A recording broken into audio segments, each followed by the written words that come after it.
Assalamualaikum warahmatullahi wabarakatuh. Alhamdulillah,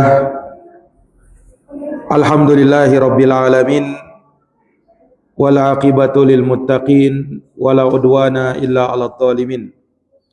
Asyhadu an la ilaha illallah wahdahu la syarikalah, ilahul awwalin wal akhirin, wa asyhadu anna Muhammadan abduhu wa rasuluh, as-sadiqul amin, sallallahu alaihi wa ala alihi wa sahbihi wa man tabi'ahum bi ihsanin ila yaumiddin wa sallama tasliman katsira. Amma ba'd, ikhwani fid din wa akhwati fillah, rahimani wa rahimakumullah. Alhamdulillah, pada sore hari menjelang berbuka ini, di hari Senin 19 Ramadan 1447 Hijriah yang bertepatan dengan 9 Maret 2026 Miladiyah. Kembali kita akan melanjutkan dari pembahasan tafsir surat Al-Ghasyiyah,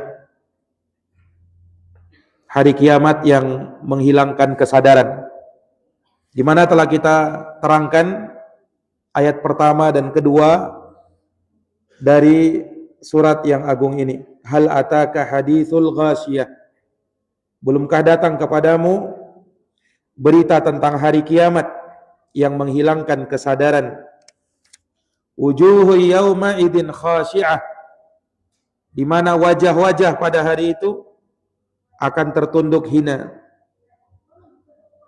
Wajah-wajah pada hari itu akan tertunduk hina. Amilatun nasibah, kata Allah Subhanahu wa taala, mereka bekerja keras dan kepayahan atau kelelahan di dalamnya. Nah, disebutkan oleh para ulama tafsir, yakni mereka dipaksa untuk bekerja keras di dalam neraka, dan ini sebagai azab untuk mereka. Mereka dibebani dengan pekerjaan-pekerjaan berat di dalam neraka. Kenapa? Ini karena perbuatan mereka dahulu ketika di dunia. Mereka terjerumus ke dalam maksiat. Mereka bahkan berlebih-lebihan di dalam melakukan maksiat kepada Allah. Iya. Sehingga di akhirat nanti mereka pun akan diberikan beban berat sebagai siksaan di dalam neraka. Bahkan ketika mau mati pun orang seperti ini akan merasakan kesulitan, kepayahan, karena disebutkan bahwa mereka pada saat mati akan dicabut ruh mereka dengan sangat kuat. Kemudian dikabarkan kepada mereka akan neraka yang akan dia masuki. Kemudian diletakkan di atas kafan yang terbuat dari api neraka yang sangat berbau busuk. Kemudian dia tidak diterima di atas langit. Akhirnya dilemparkan ke dunia, dimasukkan ke dalam kuburnya, dihimpit dalam kuburnya, kemudian disiksa oleh malaikat Munkar wa Nakir. Dan demikian terus seperti itu sampai nanti dia dibangkitkan oleh Allah Subhanahu wa taala. Dan ketika di padang mahsyar, maka kepayahan dan keletihan tidak berhenti. Matahari didekatkan sejarak 1 mil. Mereka menunggu dengan penantian yang sangat lama sampai datang keputusan Allah Subhanahu wa taala kepada mereka. Iya.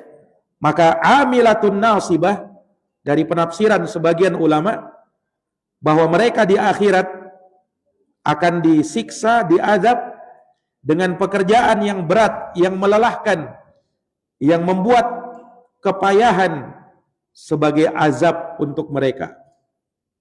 Nah, dan ini menunjukkan bahwa siksaan Allah, azabnya Allah sesuai dengan perbuatan seseorang ketika di dunia.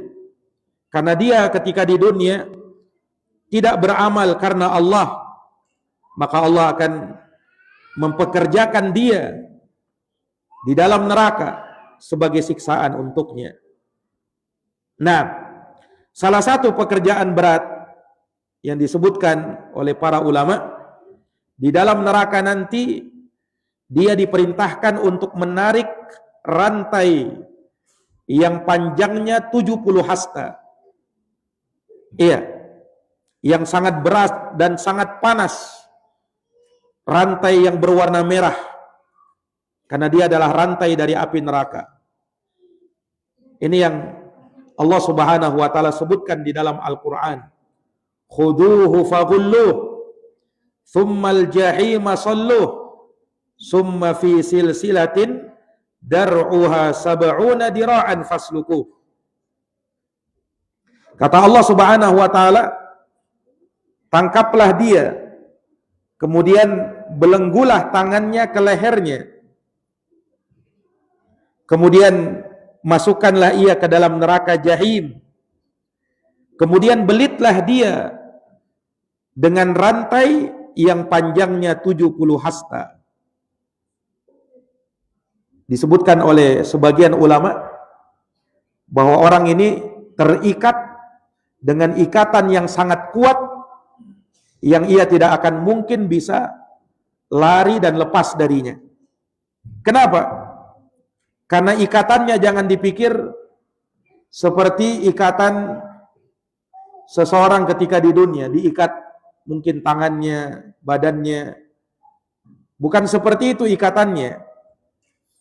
Ikatan yang mengikat para penghuni neraka jahanam dengan rantai yang panjangnya 70 hasta itu, disebutkan oleh para ulama bahwa rantai itu dimasukkan dari lubang duburnya, kemudian keluar dari mulutnya. Na'udzubillahi min dzalik. Jadi dimasukkan dari lubang duburnya, kemudian keluar dari mulutnya. Nah, itulah rantai yang mengikat dirinya, sehingga tidak akan mungkin bisa lepas.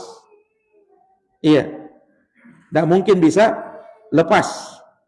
Nah, maka Allah sebutkan azabnya seperti itu. Kenapa? Innahu la yu'minu billahil azim. Sesungguhnya dia dahulu bukanlah orang yang beriman kepada Allah yang Maha Agung. Wala yahuddu ala ta'amil miskin. Dan mereka tidak menganjurkan untuk memberi makan kepada orang miskin. Iya, ini sebab mereka diazab dengan azab yang seperti itu. Nah, dan disebutkan di ayat yang lain, di antara pekerjaan berat di dalam neraka sebagai tafsiran dari ayat ini, amilatun nasibah.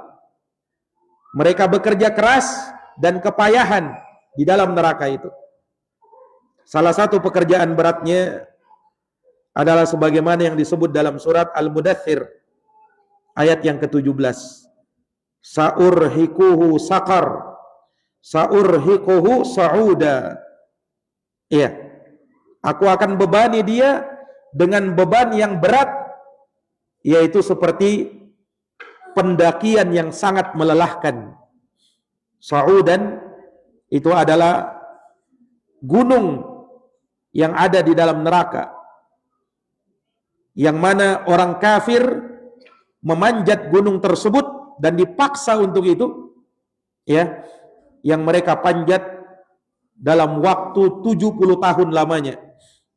Ya, ketika sudah sampai di puncaknya, maka dia dijatuhkan ke bawah. Nah, itu beban berat yang nanti dia akan rasakan ketika di dalam neraka nanti. Itulah pekerjaan berat yang ada di dalam neraka nanti. Nah, ini ikhwani fiddin a'azani Allahu wa iyyakum. Iya. Maka di dalam ayat ini Allah Subhanahu wa taala menyebutkan tentang kepayahan, kelelahan penghuni neraka jahanam. Ini penafsiran sebagian ulama. Ada juga yang menafsirkan ya, amilatun nasibah, mereka beramal, bekerja keras dan kepayahan di dalamnya, ya. Maka maksudnya adalah mereka bekerja keras di dunia dan kepayahan nanti di akhirat. Ini sebagaimana dikatakan oleh Imam Al-Qurtubi rahimahullahu taala. Kenapa bisa begitu? Ya, dia beramal, bekerja ketika di dunia, melakukan amalan ketika di dunia, tetapi amalnya tidak membuahkan apa-apa. Karena dibangun di atas kekufuran. Iya. Dan dia orang kafir.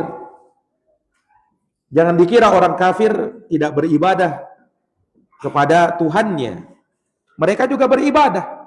Bahkan sebagian mereka ada yang beribadah dan capek dalam beribadah kepada sesembahan selain Allah.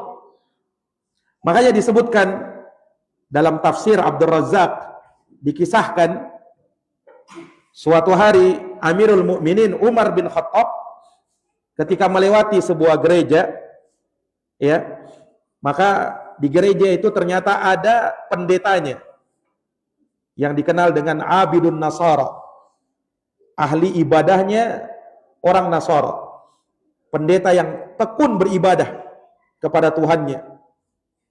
Maka dipanggil pendeta ini oleh Amirul Mukminin Umar bin Khattab.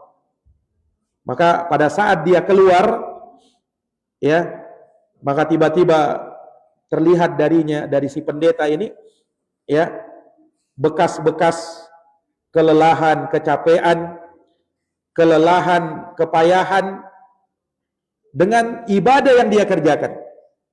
Ya, orang ini pendeta yang dia rajin beribadah dengan Tuhannya. Sampai dia terlihat dari postur tubuhnya, dari raut wajahnya, nampak sekali dia sangat kelelahan karena saking banyaknya beribadah. Dan dia meninggalkan dunia. Ketika Umar melihat orang itu, si pendeta ini, Umar langsung menangis. Umar langsung menangis. Maka ditanyakan kepada Umar, "Ya Amirul Mukminin, innahu Nasrani." Wahai Amirul Mukminin, dia itu orang Nasrani, kenapa kau menangis? Nah, maka Umar berkata, "Qad alimtu." Aku sudah tahu dia Nasrani. "Walakinnihi rahimtu." Tapi aku kasihan sama dia. Iya, aku kasihan sama orang itu, sama si pendeta itu. Lah kenapa? Dzakartu qaulallahi ta'ala, aku mengingat firman Allah Subhanahu wa taala ini, "Amilatun nasibah tasla naron hamiyah." Dia beramal, kecapean dalam amalnya, tapi ujung-ujungnya masuk ke dalam neraka. Coba, ikhwani fiddin a'azzani Allahu wa iyyakum. Ya kenapa? Karena tidak ada tempat surga bagi orang-orang kafir, sebaik apapun dia,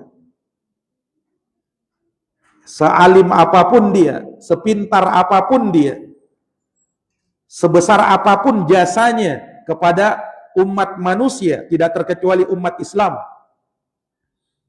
Ya, karena ini terkadang ada sebagian akidah, ya, menyimpang, akidah liberal yang mengatakan bahwa ya tidak mungkin katanya orang-orang yang berjasa, ya, menemukan ini dan itu, yang sampai dimanfaatkan oleh manusia pada hari ini tidak terkecuali orang Islam, tidak mungkin dia masuk neraka walaupun dia kafir, walaupun dia tidak Islam.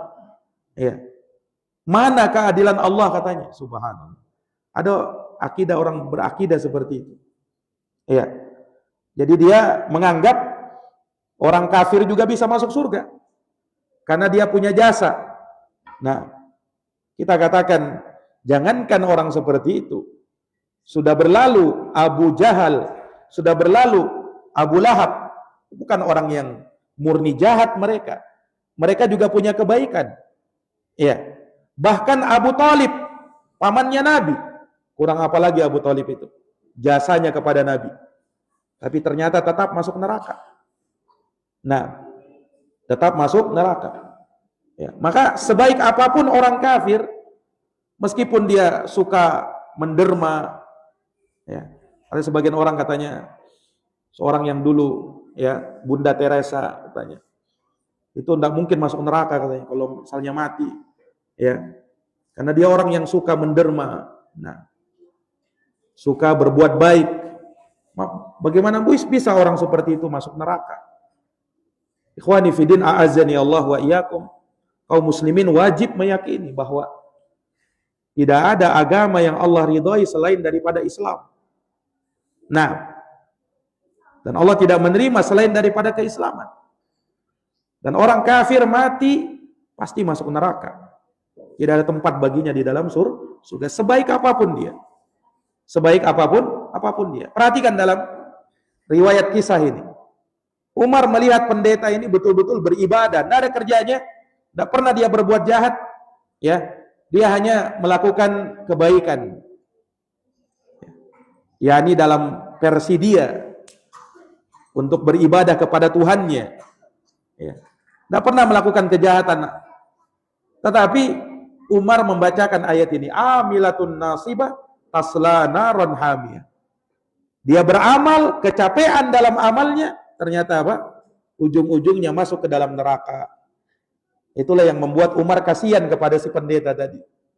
Nah, dia sungguh-sungguh beribadah, capek beribadah, tapi ujung-ujungnya masuk ke dalam neraka. Ibadahnya sama sekali tidak bermanfaat. Amalnya bagaikan debu yang berterbangan. Wa qadimna ila ma'amilu min amalin faja'alnahu haba'an manthura. Kami hadapi amalan yang mereka kerjakan, lalu kami jadikan amalan itu bagaikan debu yang berterbangan. Sama sekali tidak ada manfaatnya. Nah, demikian pula ya, masuk di dalamnya orang Islam yang dia beramal tetapi tidak ikhlas. Beramal karena pengen mengharapkan dunia. Beramal karena ingin mengharapkan pujian. Maka amalnya pun sia-sia. Capek dia beramal, lelah, letih, tapi tidak ada gunanya. Tidak ada manfaatnya. Dan demikian pula kata para ulama, seorang muslim yang beramal tetapi dia melakukan perbuatan bid'ah di dalam agama, maka tidak ada manfaatnya juga. Nah, tidak ada manfaatnya juga orang yang seperti ini. Ya. Ikhwani fiddin, a'azani Allah wa iyyakum. Makanya disebut di dalam Al-Qur'an di surat Al-Kahfi, Allah menyebut orang-orang yang sia-sia amal perbuatannya. Qul hal nunabbi'ukum bil akhsarina a'mala. Katakan wahai Muhammad, inginkah kukabarkan kepada kalian orang yang paling merugi amal perbuatannya ketika di dunia? Alladzina dhalla sa'yuhum fil hayati dunya, yaitu orang-orang yang tersesat amal perbuatan mereka ketika di dunia. Wahum yahsabuna annahum yuhsinuna sun'a, dan mereka menyangka bahwa mereka telah melakukan sebaik-baik pekerjaan, sebaik-baik amalan. Iya. Nah, mereka inilah orang-orang yang tersesat amalnya karena melakukan perbuatan bid'ah di dalam beramal. Nah, mereka ini yang nanti di padang mahsyar akan terusir dari telaga Rasulullah. Jadi disebutkan bahwa Rasulullah punya telaga, umatnya akan meminum dari telaga itu. Datang segerombolan orang ingin meminum dari telaga Nabi, kemudian mereka dihalangi, tidak boleh minum dari situ. Kemudian Nabi berkata, innahum ummati, innahum minni, sesungguhnya mereka itu dariku. Kenapa diusir? Maka dikatakan kepada Nabi, innaka la tadri ma ahdatsu ba'dak. Sesungguhnya engkau tidak tahu, wahai Muhammad, apa yang sudah mereka perbuat, apa yang mereka sudah ada-adakan. Mereka berbuat bid'ah sepeninggalmu. Maka mendengarkan itu Nabi langsung bersabda, suhqan suhqan liman ghayyaru ba'di. Menjauhlah, menjauhlah orang-orang yang merubah agamaku. Orang-orang yang berbuat bid'ah di dalam agama. Nah, ini juga terancam. Capek dia beramal, lelah, letih dia beramal, tapi tidak ada manfaatnya. Tertolak amalnya. Orang beramal dengan bid'ah, tidak ada manfaatnya. Man amila amalan laisa alaihi amruna fahuwa raddun. Siapa yang beramal suatu amalan tidak sesuai tuntunan kami, tidak sesuai dengan perintah kami, maka amal itu tertolak, tidak ada gunanya. Nah, inilah penafsiran dari ayat amilatun nasibah. Mereka beramal, tetapi amalnya tersebut tidak ada manfaatnya. Lelah, letih yang mereka rasakan, tidak ada ganjaran dan pahalanya. Bisa jadi karena di atas kekufuran, ketidakikhlasan, atau di atas kebid'ahan. Iya, ini juga penafsiran para ulama rahimahumullah. Nah, kemudian di ayat yang keempat, Allah menyatakan tasla naran hamiyah. Iya, ini sebagai lanjutan dari ayat yang ketiga tadi. Mereka beramal, kepayahan dan keletihan dalam beramal, ternyata ujung-ujungnya tasla naran hamiyah. Dia masuk ke dalam neraka yang sangat panas. Perhatikan, disebutkan Allah katakan dia akan masuk ke dalam neraka yang sangat panas. Panasnya bukan panas biasa, tapi panas yang luar biasa. Kenapa? Karena neraka itu dipanaskan dengan sangat lama. Dalam riwayat Imam Tirmizi dari hadis Abu Hurairah, kata Nabi, uqida 'alaiha alfasanah. Neraka itu dipanaskan selama 1000 tahun. Hatta marrat, sampai neraka itu apinya berwarna merah. Thumma uqidu 'alaiha alfasanah. Kemudian dinyalakan lagi, dibakar lagi selama 1000 tahun. Hatta biyaddat, sampai apinya berwarna putih. Kemudian dibakar, dinyalakan, dipanaskan lagi 1000 tahun lagi. Genap semuanya 3000 tahun. Hatta swaddat, sehingga api neraka itu berwarna hitam. Kata Nabi, fahiya sauda mudlimah. Neraka itu hitam dan gelap. Jadi hitamnya itu bukan karena lampu dimatikan, bukan karena tidak ada cahaya, tapi gelapnya neraka itu, hitam pekatnya neraka itu karena apinya. Apinya yang berwarna hitam. Iya. Kalau kita mungkin lihat api itu berwarna merah, ada yang berwarna biru, berwarna jingga. Tapi kalau neraka, apinya warna hitam. Tidak ada yang berwarna merah. Karena panasnya luar biasa. Nah, dan ayat ini mirip dengan ayat di surat Al-Qari'ah. Allah berfirman, fa ummuhu hawiyah. Ya, maka tempat kembalinya adalah neraka hawiyah. Wa ma adraka ma hiya? Tahukah kamu apa itu neraka hawiyah? Narun hamiyah. Itulah api yang sangat panas. Itulah api yang sangat panas. Iya.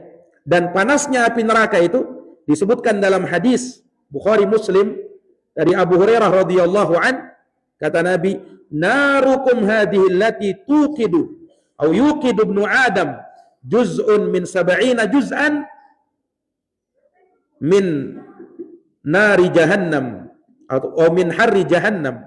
Kata Nabi SAW, api kalian yang kalian nyalakan di dunia ini itu hanya satu bagian dari 70 bagian api di dalam neraka jahanam. Subhanallah. Iya. Ya, kalau di dunia saja api dunia kita tidak tahan, bagaimana kalau dikali 70 kali lipat lagi?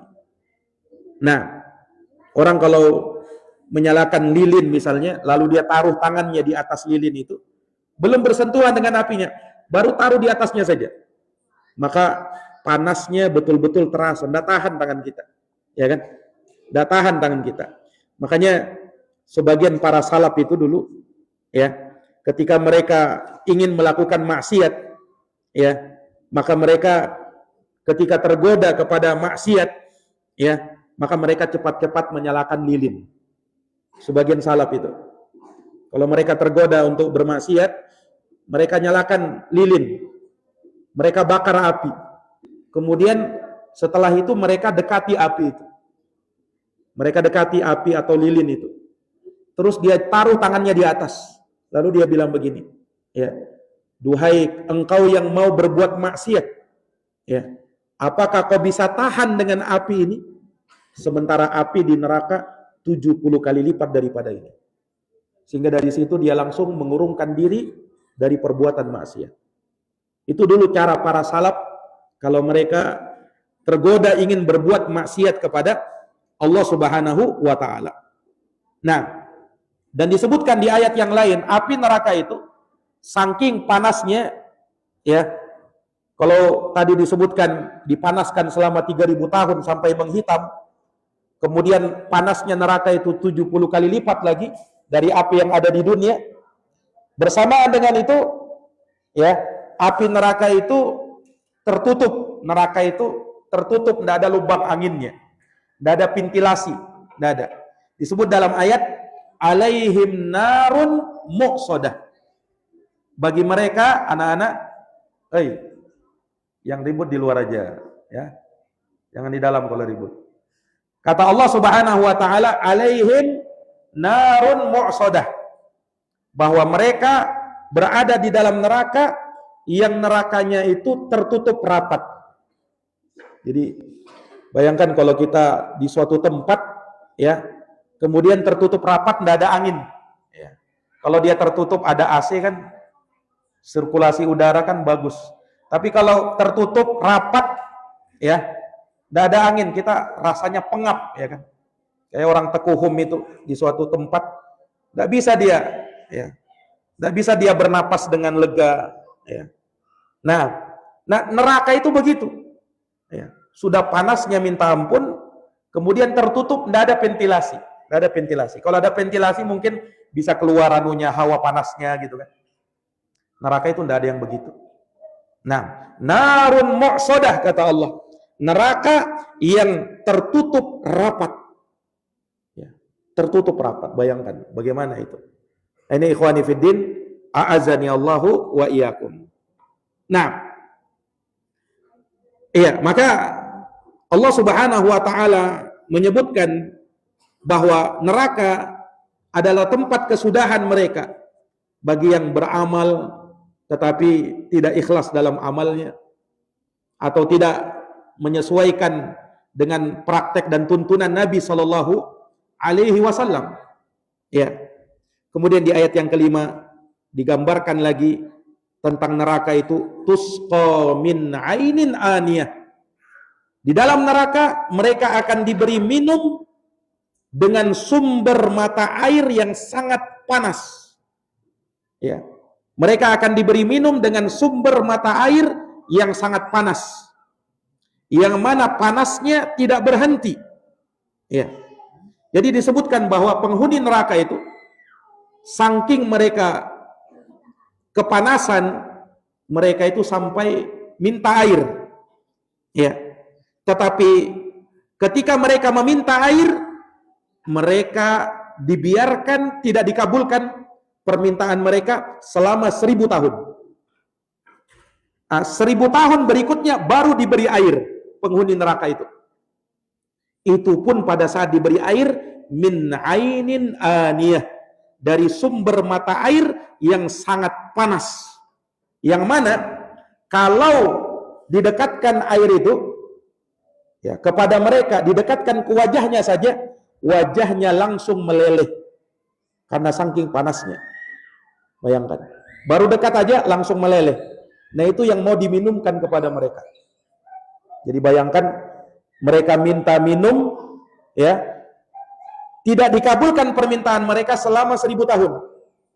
Setelah 1000 tahun ternyata dikabulkan, tetapi air minum yang diberikan kepada mereka min ainin aniyah, itu dari sumber mata air yang sangat panas. Disebutkan bahwa ketika air tersebut mendekat ke wajahnya, meleleh wajahnya, ketika didekatkan ke rahangnya, maka gigi-giginya rontok semuanya. Itulah yang dipaksakan minum kepada dirinya. Ya, disebutkan bahwasanya penghuni neraka, ya, mereka minta air karena sangat kepanasan. Di sisi lain, karena mereka itu mendapatkan makanan, ya, yang mana makanannya penghuni neraka itu adalah makanan yang berduri dari zakum, ya, pohon yang berduri, yang ketika mereka makan itu nyangkut di lehernya sini, nyangkut. Nah, biasanya kalau orang yang makan kemudian ada yang nyangkut kan minta air kan. Nah, mereka minta air gara-gara ini juga.